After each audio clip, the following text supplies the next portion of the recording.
There are more mixed signals about what Russia is planning in Ukraine. Moscow claims it's pulling back some of its forces from the Ukrainian border, but NATO and Ukraine say they've seen no signs of de-escalation. They say there is evidence the Kremlin is adding troops. As Jackson Proskow explains, the White House is warning of a fresh attempt by Russia to create a pretext for an invasion.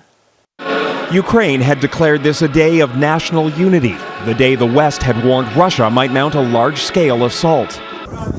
But the only military action came in the form of drills, overseen by President Volodymyr Zelensky.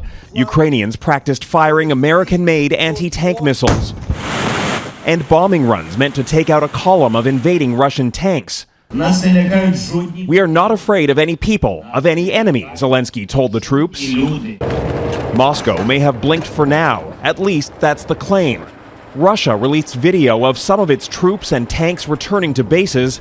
Few believe it's any kind of meaningful de-escalation. We continue to see critical units moving toward the border, not away from the border. NATO defense ministers remain deeply cautious, unwilling to trust Russia until they can verify its intent. We look forward to seeing evidence of the withdrawal of troops on Russia's part, but we need to prepare for any eventuality. What Russia does is more important than what it says. And Russian media report the country is suddenly investigating what it claims are mass graves in the disputed pro-Russian region of Donbass, where Vladimir Putin this week claimed genocide is taking place. The White House warns it could all be an excuse for Putin to launch military action. There could be a range of false flags and pretexts that we would expect would precede an invasion. Though the Kremlin denies responsibility, Ukraine is already navigating one of the worst cyber attacks in its history. It took down banks and government websites. It has not ended the resolve of the Ukrainian people to defend their country.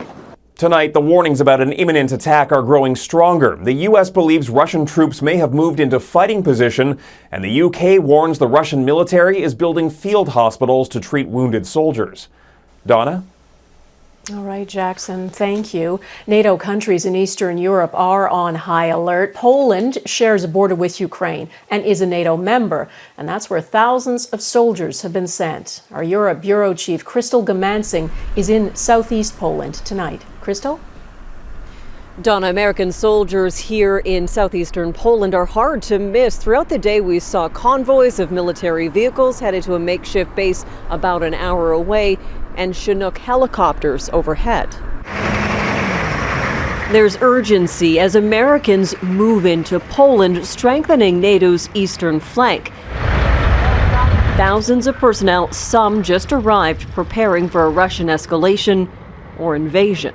There's been a flurry of activity here at this staging area. We have seen numerous Humvees coming and going, at least a half a dozen RAF semi-coaches taking soldiers to and from this location. Both American soldiers we have seen, as well as Polish soldiers.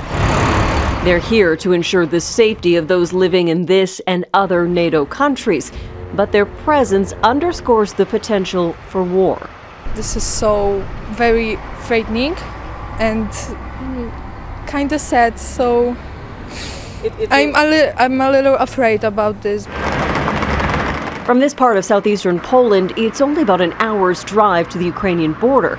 Between neighbors, the greatest needs are known. Urgent medical care and housing for refugees will need to be prioritized if there's an invasion, says Ukraine's ambassador. They don't know how many they can adopt, the Ukrainians. But we are trying to convince them that we will do our best not to create a situation when Ukrainians will have to flee the country. Fighting in the Donbass region has been going on for years, but when war first broke out between Ukraine and pro-Russian separatists in 2014, hundreds sought safety in Poland.